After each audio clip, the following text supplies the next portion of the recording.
একসময় রাত কাটাতে হয়েছিল, যারা হোটেলে রাত কাটিয়েছেন নিজেদের বাড়ি থাকা সত্ত্বেও গত 5 মাসের পর, তারপর যখন তারা ফিরে এসেছেন রাতারাতি তাদের আবার বলে দেওয়া হলো রিস্ক আছে, আপনারা আবার হোটেলে ফিরে যান।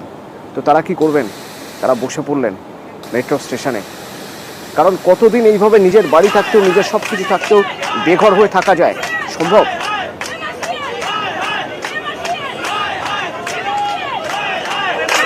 পরিস্থিতি বুঝে প্রথমে মেনে নিয়েছিলেন, কিন্তু তারপর যখন বারবার এই এক ঘটনা ঘটছে, এবার তাদের মধ্যে ক্ষোভ, আর সেই ক্ষোভের মুখোমুখি হতে হলো মেট্রো আধিকারিকদের। উজ্জ্বল প্রতিনিধি আমার সঙ্গে রয়েছেন সরাসরি। উজ্জ্বল, একটু যদি বাসিন্দাদের কথা তোমার কাছ থেকেই জেনে নেওয়া যায় যে তারা কোন সমস্যায় পড়ে, কতটা বিপদে পড়ে আজ তারা এই রাস্তা বেছে নিয়েছেন, তারা বসেই পড়েছেন মেট্রো স্টেশনে এবং আধিকারিকদের সঙ্গে বচসা শুরু হয়ে গেল কেন?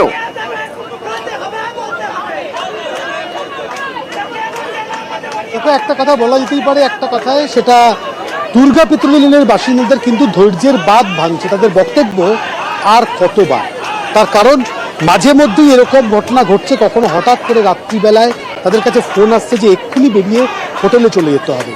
আবার তাদেরকে বলা হচ্ছে যে নির্ধারিত সময় যতদিন হোটেলে থাকার কথা তার আগেই হঠাৎ করে বলা হচ্ছে যে এবারে আপনারা বাড়ি ফিরে যেতে পারেন, আর কোনো সমস্যা হবে না। যতদিন পর্যন্ত থাকার ঠিক ততদিন থাকতে হলো না, তার আগে আবারও ফোন যে আপনাদের মধ্যরাতে বাড়ি ত্যাগ করে হোটেলে যেতে হবে। বারবার এরকম ধরনের ঘটনা ঘটায় কার্যত এই ক্ষোভে ফুঁসছিলেন এইখানকার বাসিন্দারা। শেষ পর্যন্ত আজকে সেই ক্ষোভ কিন্তু কার্যত বিস্ফোরণ এলাকার ধারণ করে।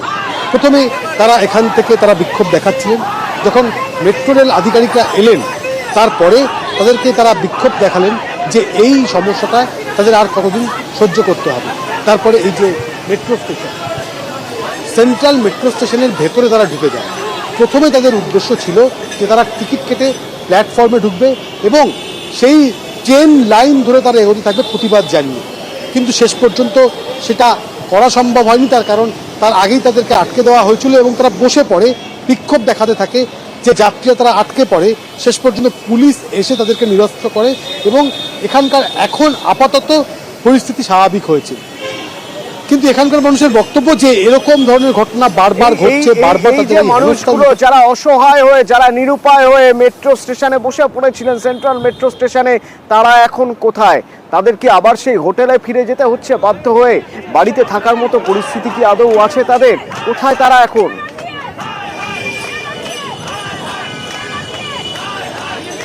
অবশ্যই তারা এখন বিক্ষিপ্তভাবে ছড়িয়ে ছত্রভঙ্গ হয়েছে এবং তাদের অবশ্যই হোটেলে যেতে হবে। তার কারণ যে জায়গাটা এখন কাজটা চলছে সেখানকার যে তার উপর যে বাড়িগুলো রয়েছে সেখানকার বাসিন্দাদের অবশ্যই তাদের ঠিকানা হবে হোটেলে।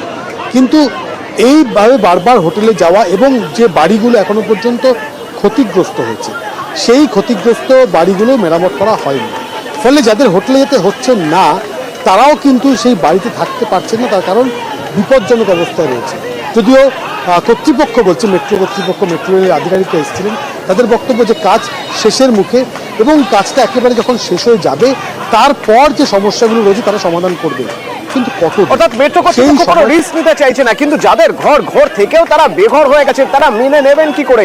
যখন বলা হলো যে আবার আপনারা ফিরে যান হোটেলে, আর সেটা যখন মেট্রো আধিকারিকরা এসে বলছেন, তখন কি আর ক্ষোভ ধরে রাখা যায়? আজ সকালে দেখুন কি হলো।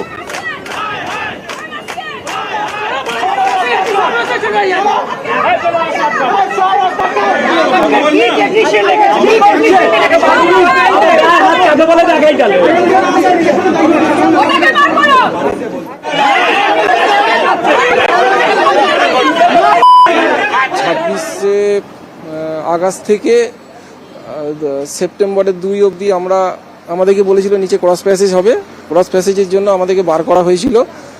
তো আমরা বেরিয়েছিলাম আর হোটেল কিউইনে ছিলাম।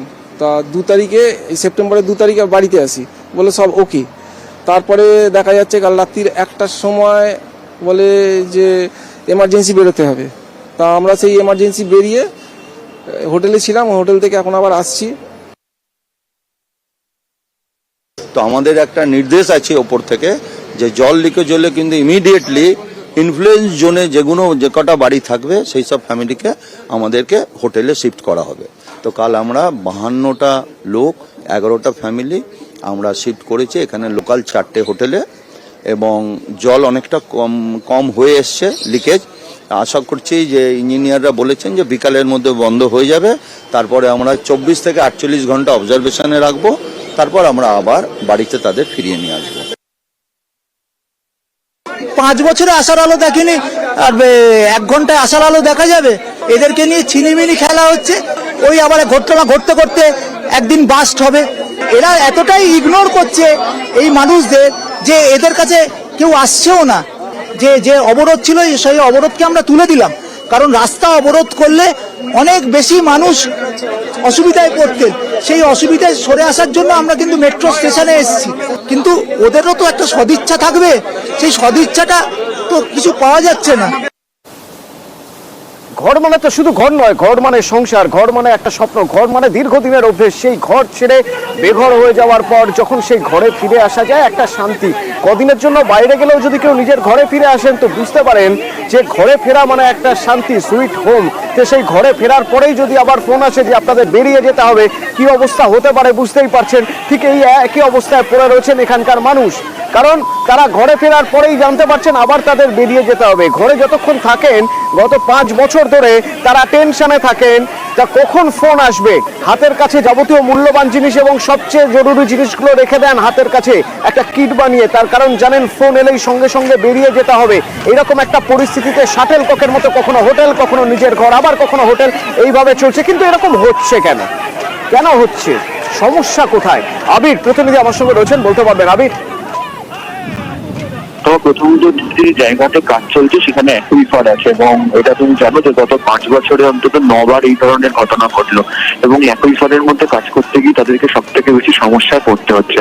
একেবারে শেষ ধাপে যেখানে কাজ করতে গিয়ে সমস্যাটা তৈরি হলো, সেখানে গিয়ে একটি যে অংশ বন্ধ করতে হবে এবং সেখান থেকে হচ্ছে জল বেরোতে শুরু করে।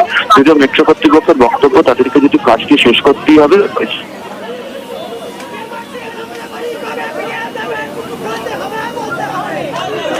কাজ শেষ করতেই হবে এবং কোনো রকম কোনো রিস্ক যাতে না থাকে, কোনো রকম কোনো লাইফ রিস্ক যাতে না হয়, সেই জন্যই হয়তো যত কম সম্পত্তি হানি হয়, যদি হয়েও যায় কোনো রিস্কি কোনো অঘটন ঘটলে, তাহলে সেই দিকটা দেখে সেই জন্যই তারা বারবার চেষ্টা করছেন যে এই ধরনের কাজ যখন করবেন, একেবারে শেষের মুখে কাজ রয়েছে, আর তো কটা দিনের ব্যাপার, এই কটা দিন খুব সাবধানে থাকতে হবে, বড় কোনো ঘটনা যাতে না ঘটে যায়। আর সেই জন্যই মেট্রো কর্তৃপক্ষ বা যারা কাজ করছেন, তারা টানেলের কাজ করছেন, তারা চাইছেন, ইঞ্জিনিয়াররা চাইছেন এবং তাদের কাছে কড়া নির্দেশ রয়েছে যে ওই সময় এলাকা ফাঁকা করে দিতে হবে। কিন্তু মানুষ তো পড়েছেন বিপদে, তাদের নিজেদের ঘর, নিজেদের সব কিছু সেখানে রয়ে গেছে, জানেনই না। যখন হোটেলে রয়েছেন প্রতিদিন ভাবছেন ফিরতে পারবেন তো, ফিরতে পারবেন তো ঘরে, আবার যখন ফিরছেন, ফেরার পরেই দেখছেন যে তাদেরকে আবার হোটেলে পাঠিয়ে দিতে হচ্ছে। এই সমস্যার সমাধান